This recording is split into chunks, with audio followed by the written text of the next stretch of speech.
소문난 관상가는 말했습니다. 저 도령은 4년 후에 왕위에 오를 분입니다. 1859년 서울 한복판 좁은 골목 어귀에서 한 남자가 걸음을 멈췄습니다. 열린 대문 사이로 마당에서 놀고 있는 어린 도령이 눈에 들어왔는데 그는 갑자기 그 자리에서 땅에 엎드려 큰 절을 올리며 외쳤습니다. 상감마마, 문안 인사 올립니다. 하인들이 깜짝 놀라 주인에게 달려가 이 일을 알렸고 그 관상가는 주인 앞에 불려왔습니다. 그리고 정확히 4년 후에 그 소년은 실제로 조선의 왕이 되었습니다. 바로 조선 26대 임금 고종입니다. 그런데 여러분, 이 일이 단순히 관상가 한 명이 관상을 잘 본 이야기일까요? 아닙니다. 당시 서울 장안에는 이미 이런 소문이 떠돌고 있었습니다. 저 집터에 왕의 기운이 서려 있다. 땅이 먼저 왕을 알아본 것입니다. 오늘 이 영상에서는 바로 그 집터를 포함해서 조선 왕실에서 숨겨왔던 배산 임수 명당 5곳을 자세히 말씀드리겠습니다. 먼저 첫 번째 명당은 경기도 수원의 수원화성인데요. 수원화성 성벽을 걸어본 적이 있는 사람들이 많이 아는 이야기가 있습니다. 팔달산 위에서 성벽을 따라 내려오다 보면 이상하게 마음이 뻥 뚫리는 느낌을 받는다는 것인데 그게 이유가 있습니다.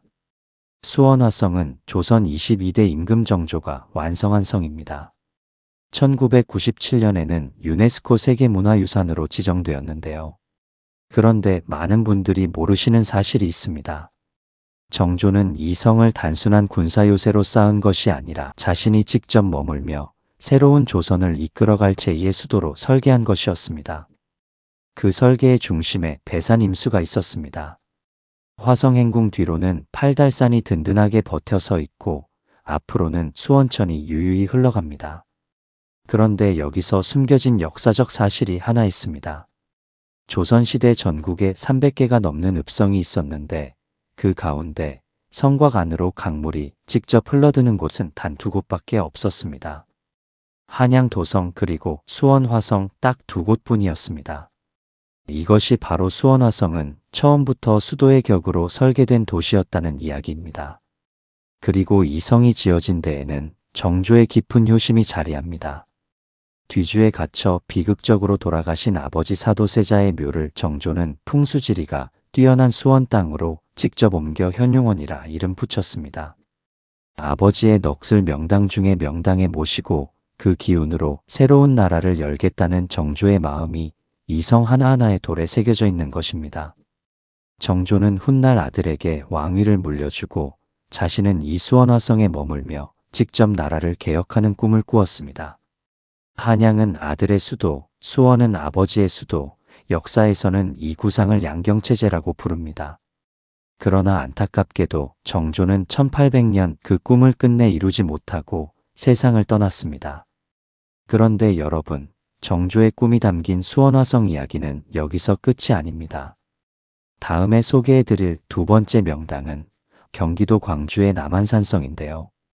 2017년에 개봉한 영화 남한산성이라는 영화에서 인조 임금이 혹독한 추위 속에서 47일 동안 버티던 바로 그 장소입니다. 그런데 생각해 보시면 정말 놀라운데요. 한겨울살을 내는 추위 속에서 청나라 대군이 사방을 에워싸고 있는데 어떻게 47일이나 버틸 수 있었을까요? 한국민족 문화대백 과사전의 기록에 따르면 1636년 청태종은 10만 명이 훨씬 넘는 대군을 직접 이끌고 조선을 침략했습니다.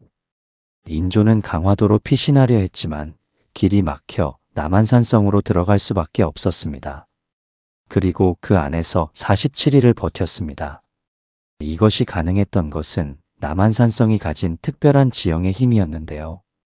남한산성은 2014년 유네스코 세계문화유산으로 지정된 곳으로 신라 문무왕 673년에 처음 쌓았다는 기록이 있을 만큼 1300년이 넘는 역사를 가진 곳입니다.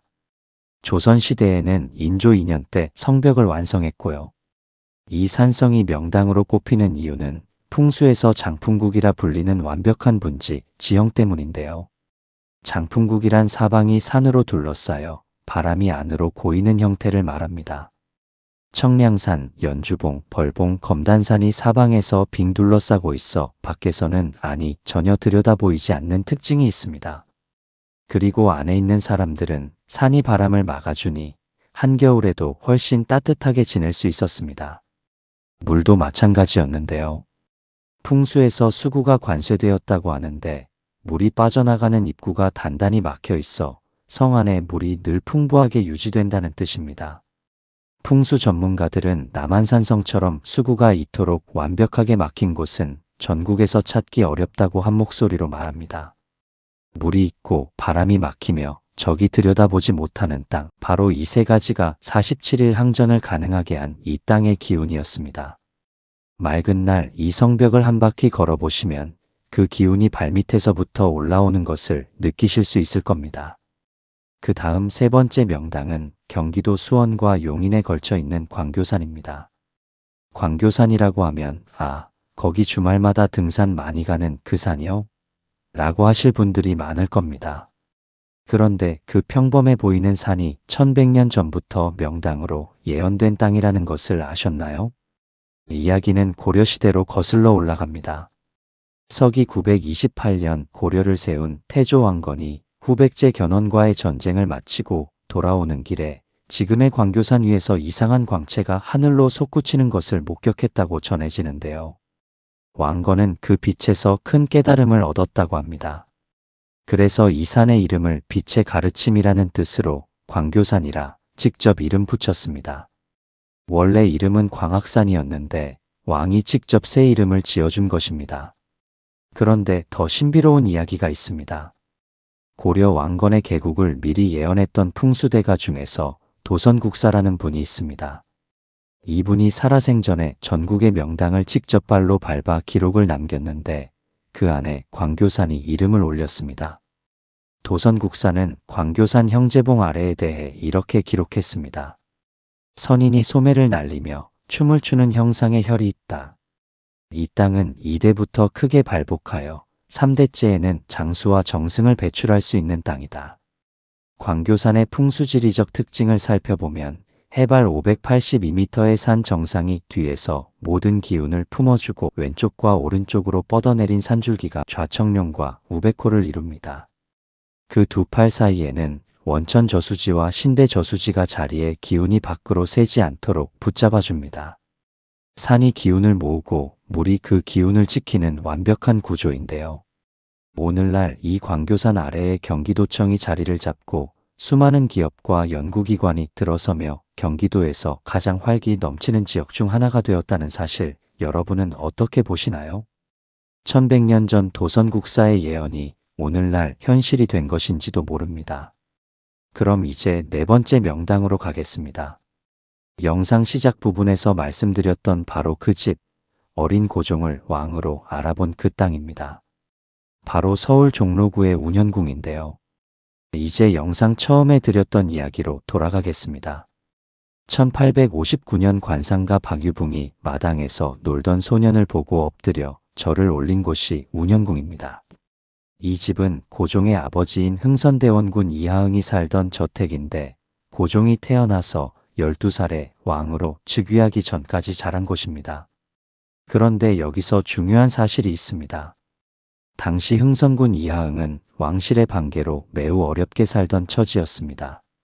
그 시절 권력을 쥐고 흔들던 안동 김씨 세력들에게 무시와 멸시를 받으며 일부러 술주정뱅이처럼 행세의 위험을 피하던 사람이었습니다.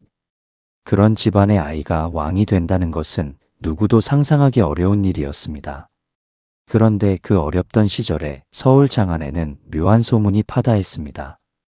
조선 말기의 역사 기록인 매천야록에는 이렇게 남아 있습니다.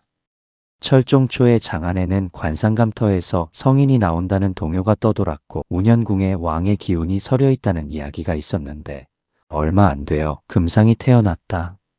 왕의 기운이 서려 있다는 소문이 먼저 장안에 떠돌고 그 후에 실제로 왕이 태어났다는 이야기입니다. 땅이 먼저 왕을 알아봤다는 것입니다. 관상가 박유붕의 이야기로 돌아가겠습니다. 박유붕은 흥선군 앞에서 말했습니다. 저 도령은 4년 후에 왕위에 오를 것입니다. 흥선군은 반신반의하면서도 약정서를 썼습니다. 예언이 맞으면 복채로 3만 냥을 드리겠습니다. 라고요. 그리고 정확히 4년 후인 1863년 철종이 후사 없이 세상을 떠나자 12살의 고종이 왕위에 올랐습니다. 박유붕의 예언이 그대로 맞아떨어진 것입니다. 역사 기록에 따르면 이후 흥선대원군은 약속대로 박유붕에게 3만 냥과 함께 운현궁 옆에 45칸 저택과 수천 평의 땅을 내려주었다고 전해집니다. 풍수적으로 운현궁은 서울의 주산인 북악산을 등지고 있는데요. 동쪽에는 와룡동 언덕이 청룡을 이루며 서쪽에는 인왕산이 백호처럼 감싸주는 구조입니다. 이제 마지막 5번째 명당으로 강남 한복판의 고층 빌딩 숲 사이에 숨어있는 조선 왕실의 명당을 말씀드릴 텐데요. 서울 강남구 삼성동에 자리한 선릉과 정릉입니다.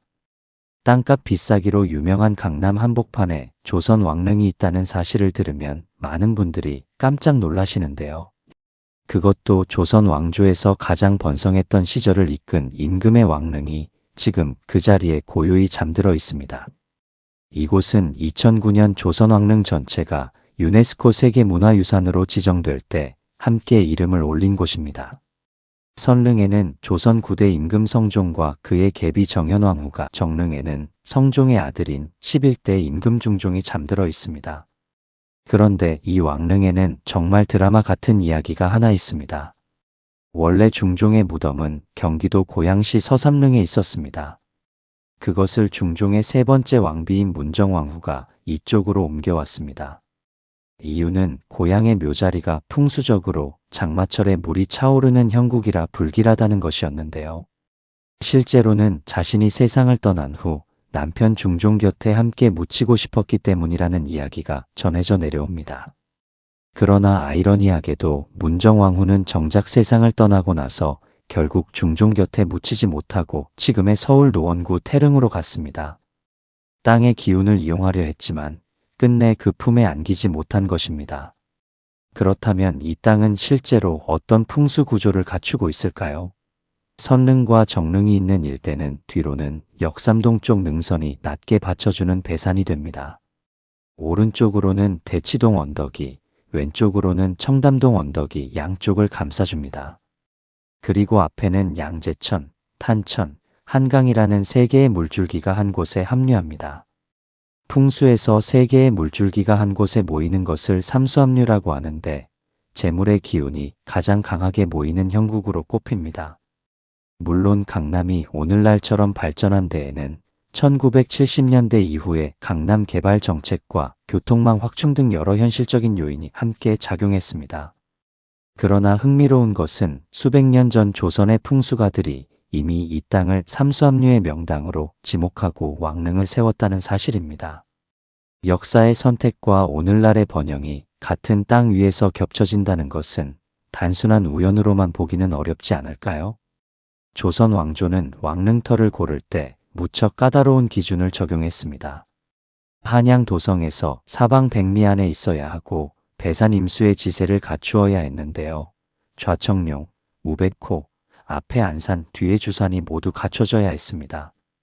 그 까다로운 기준을 모두 통과한 땅이 바로 지금의 강남 삼성동 일대였습니다. 선릉공원을 방문하셔서 한번 천천히 걸어보시면 고층 빌딩 숲 사이에서 수백 년 된 소나무들이 조용히 기운을 내뿜고 있는 것을 온몸으로 느끼실 수 있을 겁니다. 오늘 5곳의 숨겨진 명당을 함께 살펴보았습니다. 수원화성에서는 정조 임금의 효심과 개혁의 꿈이 담긴 배산 임수의 땅을 만났습니다. 남한산성에서는 대군을 47일이나 막아낸 장풍국의 힘을 느꼈습니다. 광교산에서는 1100년 전 예언이 새겨진 명당의 신비를 확인했습니다. 운현궁에서는 땅이 먼저 왕을 알아봤다는 역사적 기록을 만났습니다. 그리고 선릉과 정릉에서는 강남 한복판에 살아있는 삼수합류의 기운을 직접 확인했습니다. 풍수지리적으로 이 명당 장소들을 방문하면 좋은 기운을 받을 수 있다는 믿음이 있는데요. 특히 배산 임수 지형의 생기와 조선 왕실의 기운이 방문자에게 긍정적 영향을 준다고 여겨집니다. 이 5곳이 오늘 우리에게 전해주는 메시지는 하나입니다. 좋은 땅은 좋은 사람을 부르고 좋은 사람은 그 땅을 더욱 빛나게 만든다는 것입니다. 수천 년을 이어온 이 지혜가 오늘 이 영상을 보신 여러분께 희망의 기운이 되셨으면 합니다. 여러분께서 한번 가보고 싶은 명당이 있으시면 어디인지도 댓글로 말씀해 주세요. 좋은 기운은 나누면 커집니다. 구독, 좋아요, 알림 설정으로 여러분의 공간에도 복이 가득하시길 바랍니다. 다음 영상에서도 유용하고 도움이 되는 풍수 정보로 찾아뵙겠습니다.